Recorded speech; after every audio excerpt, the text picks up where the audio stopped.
All right, Shalom. First thing and foremost, I'm going to give all praises and glory and honor that's due to Yahweh, Ba'ashem, Yahweh Shai, Ba'ashem Rakakwadash. Double honors to the elders, the apostles of Great Millstone. Blessings and salutations to the hopeful elect. Noise in the gospel rock. Lifting up the standard of Yahweh, Ba'ashem, Yahweh Shai. This is just a quick lesson through the Spirit. Um, just encouraging for brothers that's in this thing sincerely that the hour of temptation will require unmovable faith. All right? If you pay attention to the times we're living in, things are getting ready to get hard. Things are getting ready to get very strenuous and grotesque. Things are getting ready to get very barbaric out here. It's going to be a matter of life and death. There's going to be flood in the streets of America and various regions in the world. Mainly our people being targeted for extermination by these higher elites in the form of C-19, RFID chip, FEMA camps, martial law, forced quarantines, famines, starving you out, etc. These things are going to be the new norm.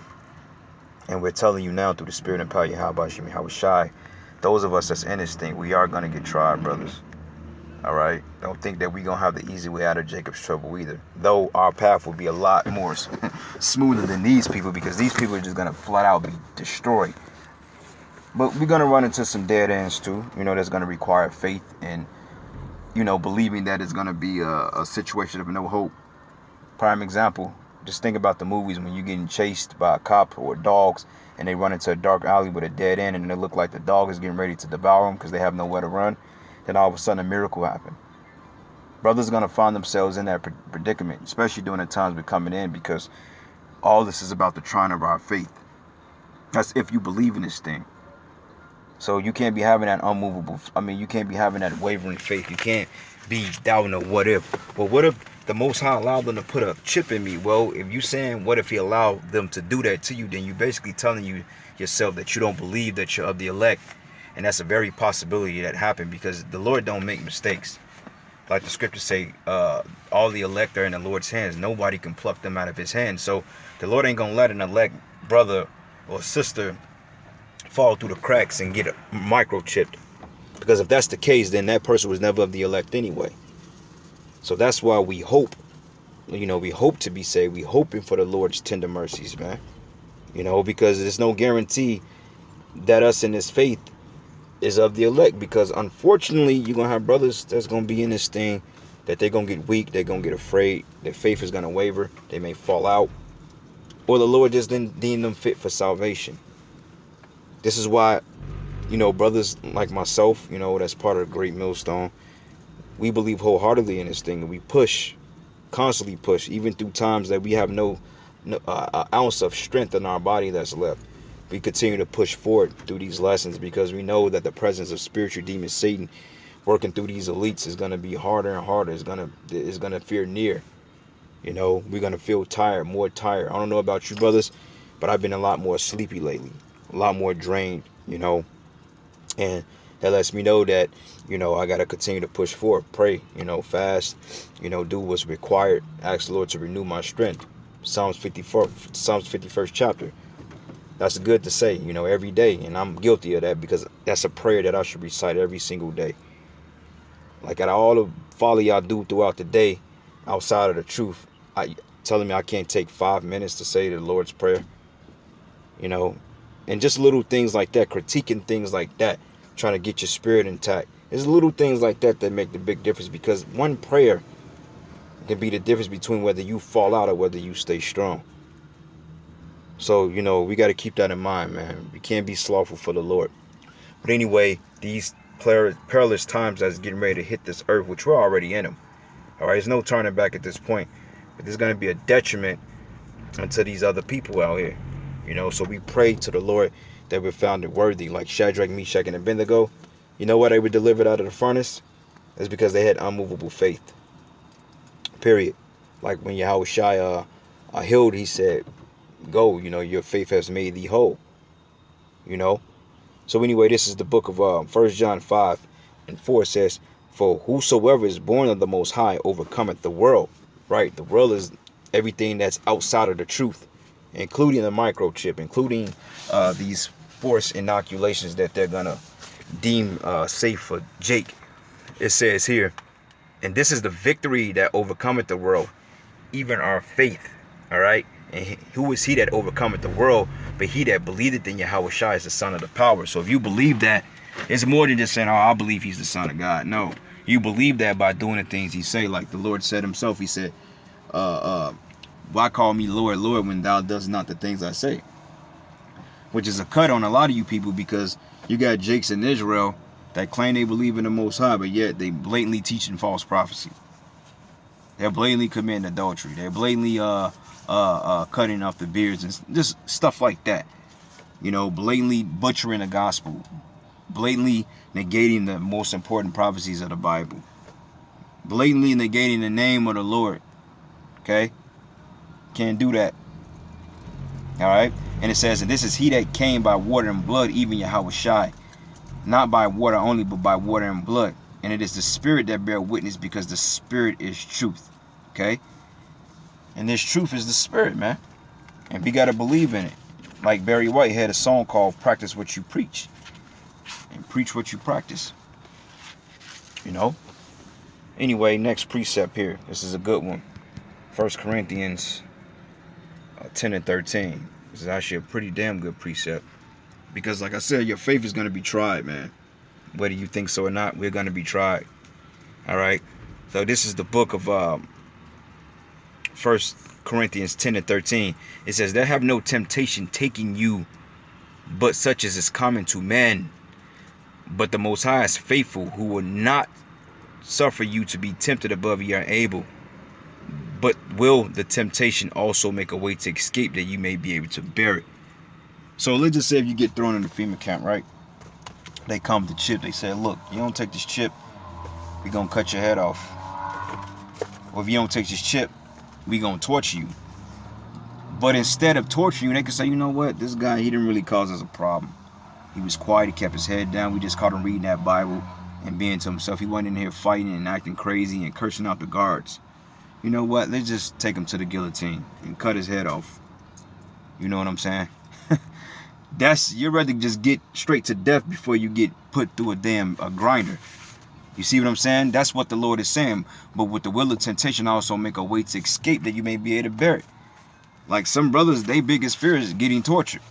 Well, if that's your fear of getting tortured and you have to endure that, the Lord ain't going to put too much on you that you can't handle.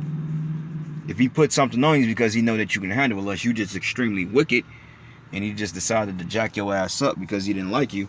And that's a different story. But ultimately, the Lord ain't going to put you through something that you can't bear. Or even then, like I made the video last week, you may have an angel in there disguised as a guard, or you may have a guard that you may think is taking you to the guillotine, but the Spirit of the Lord may come upon that guard to just open the door and say, look, get out of here. And, you know what I'm saying? And they may say, oh, he escaped, whatever, or get out of here. Or it may, Lord, put the Spirit on them to just not even notice you, period. You can get lost in number, because you're going to have a lot of people that's going to be in these detention centers. You can be a lost number. They might not even come to your cell. The Lord may cloak you, anything. So you know, like we say, expect the worst, but hope for the best. You know, hope that the Lord going to get you out of that. But overall, your faith cannot be moved, man. All right, you got to have unmovable faith. You got to know that the Lord will deliver you. And even then, if you got to face death, then, hey, the Lord can put it on you to face death. Like if you go into Maccabees, the second chapter, I think the 7th verse, or the 6th verse, no, the 7th, I think it's the 7th chapter, the 6th chapter, basically when the 7 sons and the mother, when they got tortured, they went out with unwavering faith. And you know why the Lord allowed them to go through that? Because they were able to bear it, and it was a testimony. They knew about the prophecies of reincarnation and about Israelites being on a throne. They knew about that. So they went out with a bang. All right. This is the book of James 5 and 10. It says here, take my brethren, the prophets, all right, who have spoken in the name of Yahweh Shai, for an example of suffering, affliction, and of patience. All right. But behold, we count them happy which endure. Once again, the scripture say, he who endured to the end, the same should be saved. Ye have heard of the patience of Job, and have seen the end of the Lord, that the Lord is very pitiful and of tender mercies. All right. So if the Lord is merciful, how much mercy he gonna have on his elect? Yeah, think of it that way, man. Yeah, the Lord will put you through some shit. But overall, man, the Lord, man, he's very merciful. He will see you through this, man. And sometimes he'll see you through it to the point you won't even be touched. That's what I'm looking forward to. But we all know we're going to be tried. All right? So this is the book of, let's start at verses 2nd Ezra 9, and I'm going to start at 7. It says, and everyone that should be saved should be able to escape by his works and by faith whereby ye have believed. That's the key. Faith and works. Faith without works is dead. Vice versa. Okay? It says, shall be preserved from the said perils and shall see my salvation in my land and within my borders. For I've sanctified them for me from the beginning. So the Lord is telling you right in these precepts that he's going to come through for us, man. So there's no reason to doubt him. Because if you doubt the Lord, you're basically making him a liar, saying, you're a liar, I don't trust you completely. And I understand it's hard to deal with people that don't trust you. Especially when the Lord didn't give us a reason to not trust him. He didn't commit adultery on us. We committed adultery on him. Now, it's true the Lord put us in unfavorable situations due to our behavior. But overall, the scriptures say that the Lord's right judgments, they're all righteous. So you can't say, well, Lord, you left me to suffer in the cold and this and that. No, nigga. What did you do that offended the Most High? And he could have been doing it to build you up. But the fact he was true and he didn't sugarcoat it. That's a person you can trust versus somebody that is blatantly lying to you and deceiving you. So no, the Lord has never done anything to not have our trust. Because everything he said was going to happen. He's 100%. If he say this is going to happen, it's going to happen. He's not a power that he shall lie. All right, Revelation 2:10. Fear none of these things which thou shalt suffer. But behold, the devil shall cast some of you into prison, that ye may be tried, and ye shall have tribulation 10 days. Be thou faithful unto death, and I will give thee a crown of life. All right? There you go. That's that faith right there. Believe. Verse 10, Revelation 3:10. Because thou hast kept the word of my patience, I will also keep thee from the hour of temptation, which shall come upon all the world, that try them would dwell upon the earth. All right? A form of keeping the word is the faith. Because Yahweh Bashim Yahweh Shai, they specified faith without works is dead. Once again, I'm going to quote it. All right? Keep that in mind, brothers. Faith, faith, faith. Don't waver.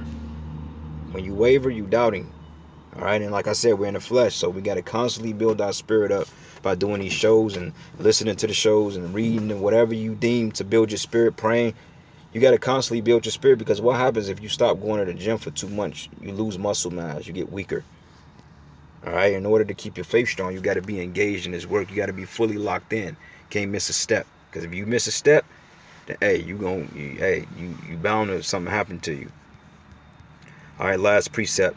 This is the book of 2nd Ezra 16, and I'm going to start at verses 73. It says, then they should be known who are my chosen, and they should be tried as gold in the fire. When you try gold, you're getting out all the impurities. All right, and you want to find yourself impure or pure before the Lord so he can work with you. You want to be that gold that coming out of fire. Hear ye, O my beloved, says the Lord, the days of trouble are at hand, but I will deliver you from the same. So be ye not afraid, neither doubt, for the Most High is your power, or your God. So keep that in mind, man. You know, the Most High, Yahweh Bashim Yahweh Shai, and his son, Yahweh Shai, thou art power in the time of need. All right. Let me start here. Yeah, this is the book of Daniel 3. And I'm going to start at verses 22. It says, therefore, because the king's commandment was urgent, and the furnace exceedingly hot, the flame of fire slew the men that took up Shadrach, Meshach, and Abednego. And these three men, Shadrach, Meshach, and Abednego, fell down into the midst. It says, fell down, bound into the midst of the burning fiery furnace. It says, then Nebuchadnezzar, the king, was astonished, and rose up in haste, and spake and said unto his counselors, did we not cast 3 men bound in the midst of the fire? They answered and said unto the king, true, O king. And he answered and said, lo, I see 4 men loose, walking in the midst of the fire. They have no hurt, and from the fourth is like the Son of the Most High. All right? You know why they was able to get through that? Because they had faith in the Lord, man. Okay? That was completely faith right there. That was a pitiful situation. That was a frightening situation to be a part of. And the Lord delivered these 3 men out of that. How much more for us? And with that, all praises and glory and honor that's due to Yahweh Bashim Yahweh Shai. And with that, Shalom and the Baba Ball. And hey, brothers, keep the faith, man. We almost out of here. The Lord's hearing our cries, our prayers. Just keep sending them up. and keep throwing up curses on Babylon. And with that, Shalom.